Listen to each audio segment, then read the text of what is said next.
porque no menospreció ni abominó la aflicción del afligido, dice el texto, ni de él escondió su rostro, sino que cuando clamó a él, escuche bien, le oyó. En otra versión, una versión que trabajamos, una versión más sencilla tal vez para un oído más inexperto, dice: porque no ha desdeñado mi clamor, ni mi profunda desesperación, no me ha vuelto la espalda, ni se ha alejado. Cuando clamé a él, me escuchó y acudió a mí. Si usted se encuentra hoy día en situaciones así, tal vez de vergüenza, de dolor, de desamparo, sin consolación o sin consuelo, aquí está la respuesta en Dios.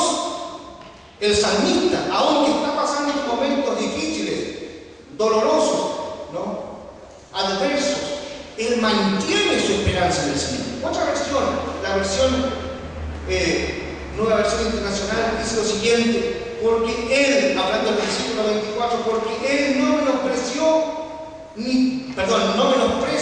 ni tiene en poco el sufrimiento del pobre. No tiene en poco el sufrimiento del pobre. A veces pensamos que el pobre solamente es el que no tiene ropa, no tiene comida, no tiene casa, pero hay pobreza espiritual,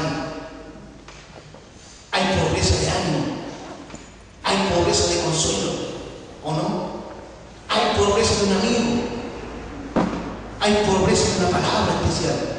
Y en esto también tenemos que considerar lo que el salmista dice, ¿no?, en esta versión: en poco el sufrimiento del pobre, no esconde de él su rostro, que en el lenguaje castellano es un sinécdoque, ¿no?, que es un todo, un poco de un todo. En este caso, el rostro de Dios no es que solamente la cara de Dios se acerca a nosotros, sino que todo Él, no en partes, sino que todo viene con su abrazo, sino que, dice la palabra, lo escucha y acude a Él cuando clama. Si estás viviendo una situación engorrosa, aquí está la respuesta en el Señor. Su rostro está con nosotros. David está en el valle de la desesperación. Ustedes ven aquí el versículo 1 del capítulo 22 del Salmo. Dice el versículo 1 en la versión que tengo: lejos estás para salvarme, lejos de mis palabras y de mi lamento. No respondes, Dios mío, me has abandonado. Tú que eres rey y soberano. Jesús dijo en la cruz: Elí, Elí, ¿se acuerdan? Muy bien, el arameo, lenguaje común de los judíos en aquel entonces. Dios mío, ¿por qué me has desamparado? Y vimos ayer que no es que Dios lo haya abandonado, pero como que, dice los teólogos, como que volvió el rostro un poco de tiempo para decirle: no, yo amo al pecador, pero no el pecado. Y él llevó el pecado de toda la humanidad sobre su cuerpo, que no tenía por qué llevarlo. Ayer vimos, no tenía por qué morir en una cruz en una muerte tan ignominiosa, tan insolente para un hombre, el hombre Dios entre nosotros, el Dios hombre entre nosotros, cargando el pecado de toda la humanidad. Dijimos ayer los héroes, cada héroe ha muerto por su país, pero Dios murió por todos nosotros. ¿Se dan cuenta? La expresión: ¿por qué me has abandonado? Es la misma expresión de David, de carne y hueso, como nosotros. No está él diciendo otra cosa. Hay momentos de desesperación, y yo noto aquí lo siguiente: no es que el hombre sea pecador porque sufra, no es porque el hombre esté condenado a sufrir. Por supuesto que su carne tiene que pasar los azotes naturales de las enfermedades, La tristeza es natural. Algunas personas se desesperan porque están enfermos y dicen, Dios, ¿por qué? Y en el estado de frustración y de desesperación. La Biblia no nos dice eso. Hay momentos en que todos nosotros vamos a pasar por el momento de la desesperación. La carta primera de Juan dice que él ni siquiera la carta de Santiago, el primer capítulo, dice que a veces en nuestra desesperación vamos a proferir palabras que ni siquiera pensábamos porque estamos tan bloqueados.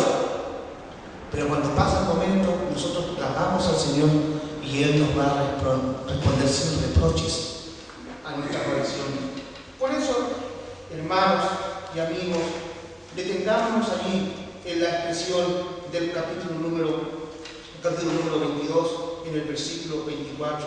Allí está el corazón del texto, de todo el capítulo 22, y dice, porque a pesar de que mis enemigos son como leones, porque a pesar que mis enemigos son como toros de basantes, en el capítulo 22, versículo 12, se consideraban las figuras de aquellas bestias indomables en los campos. Allí, aunque son como toros de basantes, aunque son como leones que rugen y desgarran a su presa, versículo 14, aunque yo he derramado mis lágrimas, versículo 16, aunque son como perros de presa, aunque son como bandada de malignos, lea el versículo 16, aunque todo esto es una figura, aunque venga sobre mí el dolor, el versículo 24 dice, porque Él no desprecia ni tiene en poco el sufrimiento del pobre. Amén. No tiene en poco. Y tampoco esconde de Él su rostro, al contrario, sino que lo escucha cuando a Él clama. Si hay necesidad espiritual, si hay necesidad física, si hay necesidad de cualquier índole, mis hermanos amigos, tan solo tenemos que doblar nuestras rodillas, que es una forma que no usamos mucho los bautistas, ¿no? Porque nos da también vergüenza para arrodillarnos. Pero arrodíllese. O también colóquese de cúbito abdominal si quiere, al estilo hebreo. No importa cómo lo haga. Levante las manos al cielo. Si llora o no llora, no importa. Si grita de desesperación en su cuarto, Jesús dijo, cierra tu puerta y clama al Señor. Y el Señor vendrá en su ayuda. Dios mío, tú no nos has desamparado. Es la expresión que nosotros vivimos en el Señor en el día de hoy. Así que, hermanos, cante al Señor. La expresión que habla del versículo 22 hasta el 31 es alabanza. Alaben al Señor, proclamen su nombre. Inspira, Señor, la alabanza en la asamblea. Señor, levanta nuestros corazones. Comeremos, nos reanimaremos en el Señor. El texto usted lo puede. Festejaremos, haremos fiesta. Versículo número 29. Y la prosperidad vendrá del Señor. Amén. En ese tiempo. Ustedes ya han escuchado las expresiones. No tenía nada, pero Dios, sin hacer ningún movimiento, lo hizo. Hay personas que están orando porque Dios abra puertas. Espérense, Dios va a abrir las puertas. Hay personas que tuvieron situaciones dolorosas porque sus hijos y sus hijas, a lo mejor el médico dijo esto, como tengo un caso aquí en mente, como el médico dijo esto, es digno de una operación, es digno de esto, es digno de otro, vaya, pague, veamos qué dice el escáner. Se clamó al Señor, se entregó a una iglesia pequeña, tal vez ni siquiera de nuestra denominación, se colocó en oración esta persona. Y cuando le tomaron la radiografía, no había nada, porque Dios responde la oración de sus hijos. Y esto es aquí en nuestra iglesia. Ahora, hace pocos días atrás, hace poco tiempo atrás. Entonces, hermanos amados, Dios mío, gracias porque no nos has desamparado. Amén. ¿Usted lo quiere hacer? Y en toda estación en que usted esté viviendo, la mano de Dios está con nosotros. Demos gracias al Señor. Pongámonos en pie.